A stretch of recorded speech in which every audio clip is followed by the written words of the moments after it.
इससे पहले हमने मुगल साहित्य किया था। आज हम मुगल प्रशासन के बारे में जानेंगे। मुगल प्रशासन जो है, मुगलों ने पातशाह की उपाधि धारण की। तो इस तरीके से हम देखेंगे कि सल्तनत काल में जो शासक हैं वो सुल्तान की उपाधि धारण कर रहे हैं, लेकिन मुगलों ने पातशाह की उपाधि धारण की। पातशाह का मतलब होता है कि सार्वभौम सम्राट, यानी कि इनके ऊपर कोई नहीं है। सल्तनत काल में सुल्तान की उपाधि धारण की थी शासकों ने, तो सुल्तान का मतलब होता है प्रतिनियुक्त, यानी इनके ऊपर कोई है, ये सार्वभौम सम्राट नहीं है। क्योंकि सल्तनत काल में जो सुल्तान हैं वो अपने ऊपर खलीफा को मानते थे, खलीफा को मान्यता देते थे। लेकिन मुगलों ने,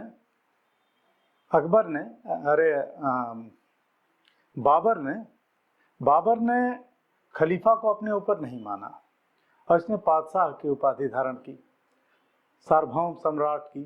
तो इस तरीके से हम देखेंगे तो जो मुगलों का केंद्रीय प्रशासन है,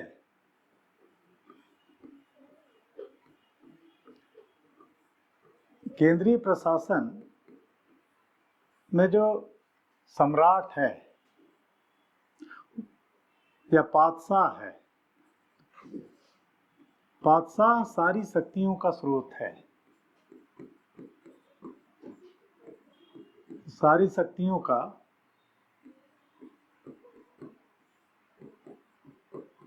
स्रोत है। पातशाह सारी शक्तियों का स्रोत होता था। अब इसी को सलाह देने के लिए केंद्र में एक अधिकारी वर्ग होता था, या मंत्री परिषद मान लीजिए, और इनका काम केवल बादशाह को सलाह देना था। बादशाह इसको मानने के लिए बाध्य नहीं था। अब केंद्र के जो अधिकारी हैं, तो एक तो बादशाह हो गया जो सारी शक्तियों का स्रोत है। इसके अलावा मुगल काल में जो केंद्रीय अधिकारी होते थे, तो केंद्रीय अधिकारियों में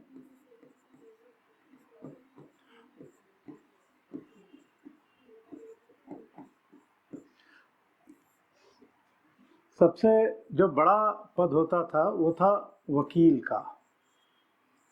वकील जो है, एक तरीके से बादशाह के बाद वकील का ही पद आता है।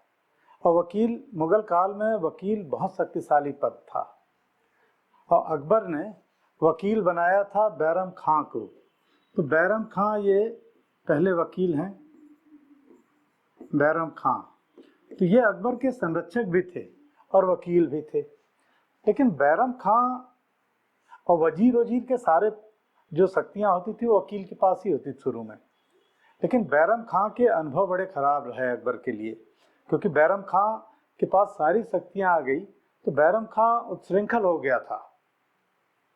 तो बैरम खां का जब पतन हुआ तब अकबर ने इस पद को धीरे धीरे कमजोर कर दिया और इस पद की शक्तियां ट्रांसफर कर दी वजीर को, क्योंकि अकबर ये नहीं चाहता था कि भविष्य में फिर कोई बैरम खां की तरह ताकतवर हो। तो ये पद तो बना रहा अकबर के काल में मुजफ्फर खां को, इसके बाद अकबर के अंतिम समय में मिर्जा अजीज कोका जो हैं ये वकील थे। लेकिन वकील का पद अब शोभा का पद हो गया, इसमें कोई शक्ति नहीं बची। अब वकील की शक्तियां लगभग स्थानांतरित हो गई वजीर को या दीवान को। तो अगला जो केंद्रीय अधिकारी है वो है वजीर या दीवान। वजीर या दीवान जो है ये राजस्व अधिकारी था। तो राजस्व संबंधी सारे अधिकार इसके पास थे और एक तरीके से ये प्रधानमंत्री है। लेकिन अकबर के अनुभव बड़े खराब रहे थे, और अकबर के अनुभव खराब रहे थे ये कारण था कि अकबर नहीं चाहता था कि कोई भी व्यक्ति बहुत ज़्यादा शक्तिशाली हो।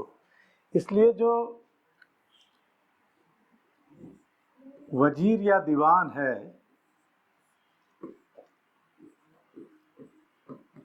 अकबर ने एक व्यक्ति को सारी शक्तियां नहीं दी बल्कि कई वजीर बना दिए, और अकबर ने एक दीवाने वजीराते दीवाने वजीरात ने कुल की स्थापना की। और इस तरीके से अकबर ने कई वजीर बना दिए और उनको उनमें शक्तियों का बंटवारा कर दिया कि एक व्यक्ति के पास ही ज़्यादा पावर न रहे। तो वजीरों में हम देखेंगे जैसे कई तरीके के वजीर होते थे। एक है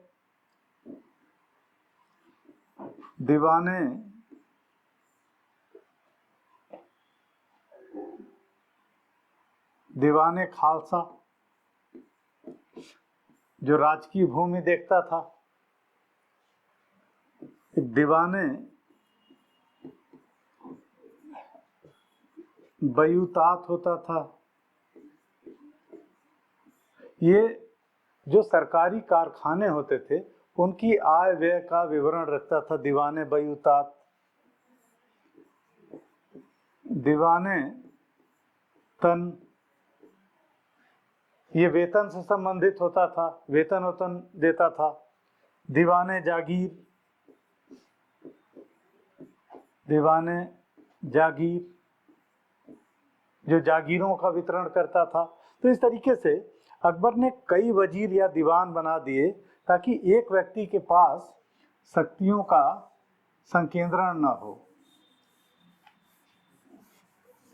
अब दीवान या वजीर के बाद अगला जो प्रमुख अधिकारी है मुगल काल में वो है मीरे सामा। तो मीरे सामा जो है इसको खान सामा भी कहा जाता था। मीरे सामा जो होता था ये शाही गृहस्थी का प्रमुख अधिकारी होता था, शाही गृहस्थी को देखता था और ये बड़ा विश्वासी अधिकारी होता था क्योंकि बादशाह के परिवार के लिए जो भी सामान आ रहा है या और सारी चीज़ें जो है वो सब ये देख रहा है। तो ये बहुत विश्वासी व्यक्ति को दिया जाता था ये पद। इसीलिए ये जो पद है इसको वजीर का पद पाने की कड़ी माना जाता था। वजीर का पद पाने की कड़ी, तो वजीर का पद पाने की कड़ी माना जाता था। ये माना जाता था कि इस पद पे जो व्यक्ति आ गया है वो भविष्य में वजीर बनेगा।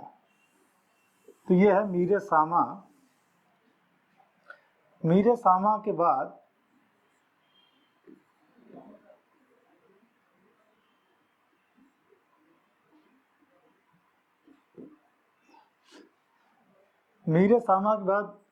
मीर बख्शी।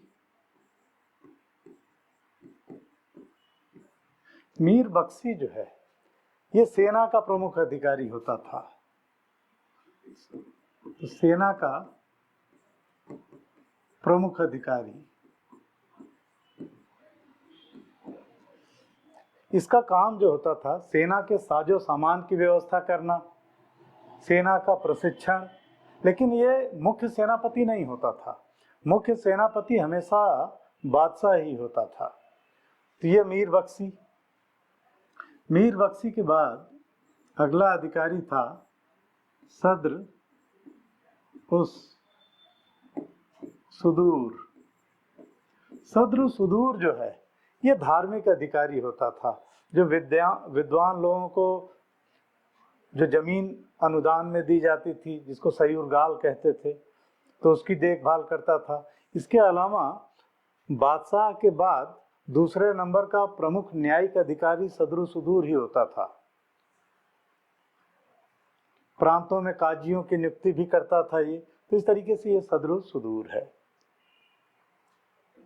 इसके अलावा तो ये तो जो प्रमुख अधिकारी हो गए केंद्र के। इसके अलावा केंद्र में एक अधिकारी होता था मीरे आतिश। मीरे आतिश, इसको दरोगाए तोपखाना भी कहा जाता था। दरोगाए तोपखाना, तब तोपखाने का अधिकारी होता था मीरे आतिश। इसके अलावा मीरे बार या मीरे बर ये जंगल अधीक्षक होता था।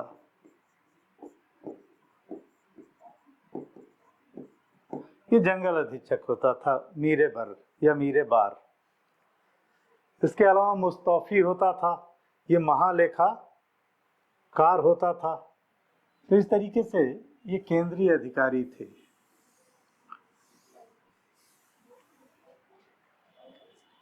केंद्र के बाद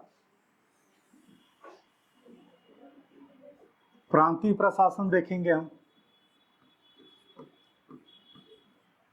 प्रांतीय प्रशासन,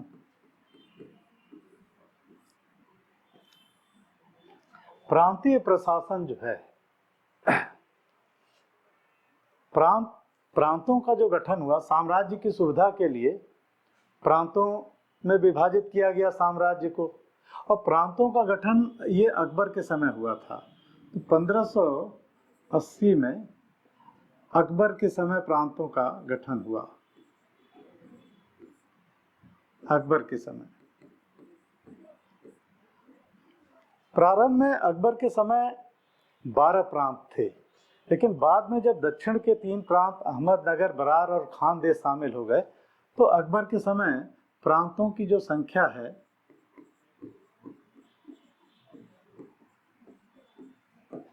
वो हो गई 15। और सबसे ज्यादा जो प्रांत थे वो औरंगजेब के समय थे। औरंगजेब के समय 20 प्रांत थे, कहीं कहीं 21 भी मिलता है, तो 20 या 21 प्रांत। तो सबसे ज्यादा औरंगजेब के समय प्रांतों की संख्या थी। अब प्रांत का जो प्रमुख अधिकारी होता था, तो प्रांत का प्रमुख अधिकारी हैं, एक तो है सूबेदार। सूबेदार, सूबेदार को सिपह सालार, सिपह सालार या नाजिम,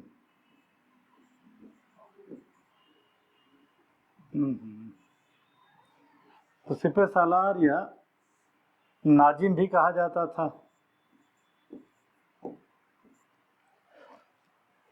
प्रांत में सबसे प्रमुख अधिकारी है सूबेदार या सिपह सालार या नाजिम।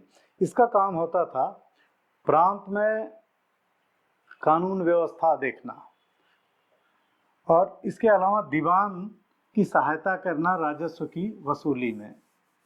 तो सिपह सालार, सूबेदार या नाजिम। प्रांत में दूसरा अधिकारी था दीवान। दीवान जो है, इसका कार्य होता था प्रांत में राजस्व की वसूली। तो ये राजस्व अधिकारी है। अब जो प्रांतीय दीवान है, इसकी नियुक्ति केंद्रीय दीवान करता था। ये केंद्रीय दीवान के प्रति उत्तरदायी है। इस तरीके से प्रांत में सूबेदार और दीवान लगभग एक दूसरे के समकक्ष हैं, और ये व्यवस्था इसलिए की थी अकबर ने ताकि नियंत्रण और संतुलन बना रहे, दोनों एक दूसरे पर नियंत्रण किए रहें। प्रांत का अगला अधिकारी है बख्शी। बख्शी जो है, ये प्रांत का सेना का प्रमुख अधिकारी होता था। और ये सेना का तो प्रमुख अधिकारी ही ये गुप्तचर विभाग का भी प्रमुख अधिकारी है। ये प्रांत की सारी सूचनाओं को कलेक्ट करके केंद्रीय जो मीर बख्शी होता था उसके पास पहुंचाता था। बख्शी के बाद अगला अधिकारी है सद्र। ये प्रांतीय धार्मिक अधिकारी है। सद्रु सुदूर इसकी नियुक्ति करता था। और सद्र जो है, ये न्यायिक अधिकारी भी है प्रांत में। इसके अलावा इन 4 प्रमुख अधिकारियों के अलावा प्रांत में एक और अधिकारी होता था मीरे बहर। मीरे बहर जो है, ये नौसेना अधिकारी है। नौसेना अधिकारी। एक चीज आप ध्यान रखेंगे कि मुगल काल में नौसेना नहीं थी। अब ये जो मीरे बहर है, ये नौसेना अधिकारी है। तो ये नौसेना नहीं है, ये सेना को नदी नाले पार करवाता था। तो इस तरीके से ये मीरे बहर है।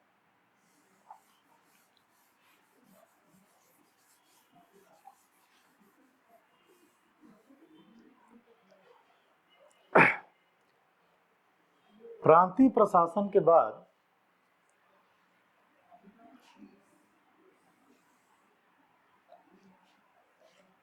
सरकार का प्रशासन, सरकार। तो प्रांत जो है ये सरकारों में बटा हुआ था शासन की सुविधा के लिए। सरकार का जो प्रमुख अधिकारी होता था वो था फौजदार, फौजदार, फिर अमलगुजार,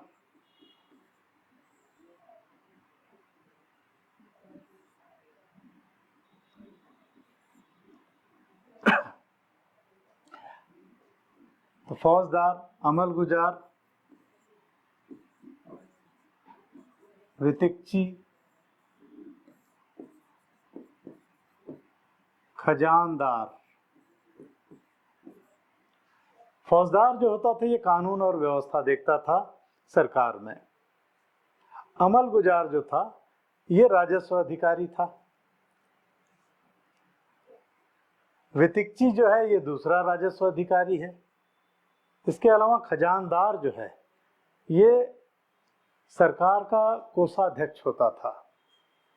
तो इस तरीके से ये सरकार का प्रशासन है।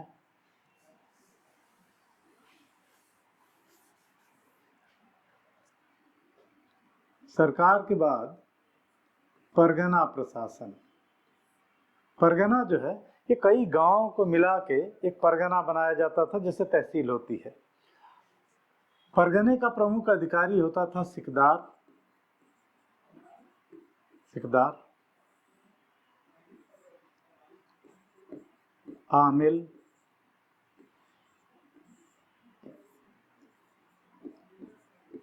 कानूनगो,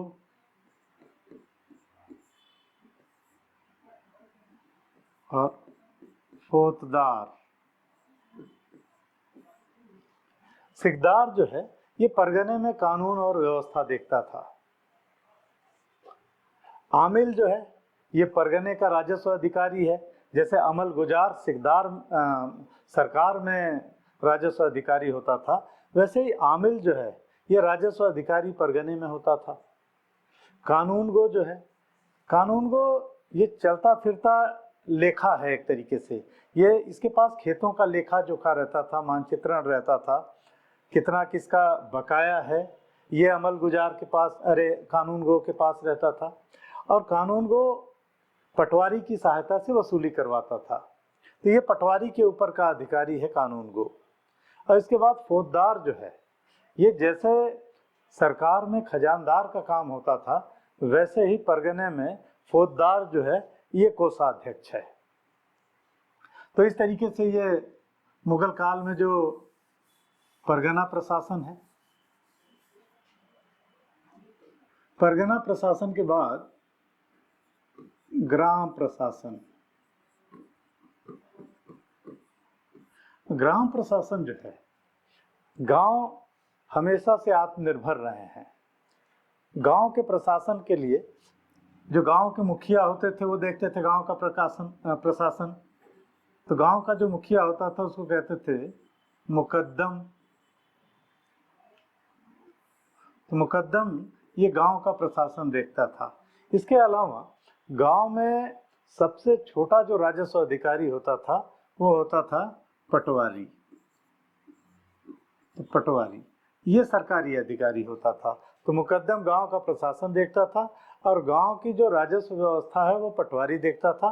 पटवारी सहायता करता था, जो परगने में कानूनगो होता था तो उसकी सहायता करता था पटवारी। इसके पास भी भू आरेखों का सारा लेखा जोखा होता था। तो इस तरीके से ये मुगल प्रशासन है। अब अगले लेक्चर में हम मुगल स्थापत्य कला के बारे में चर्चा करेंगे।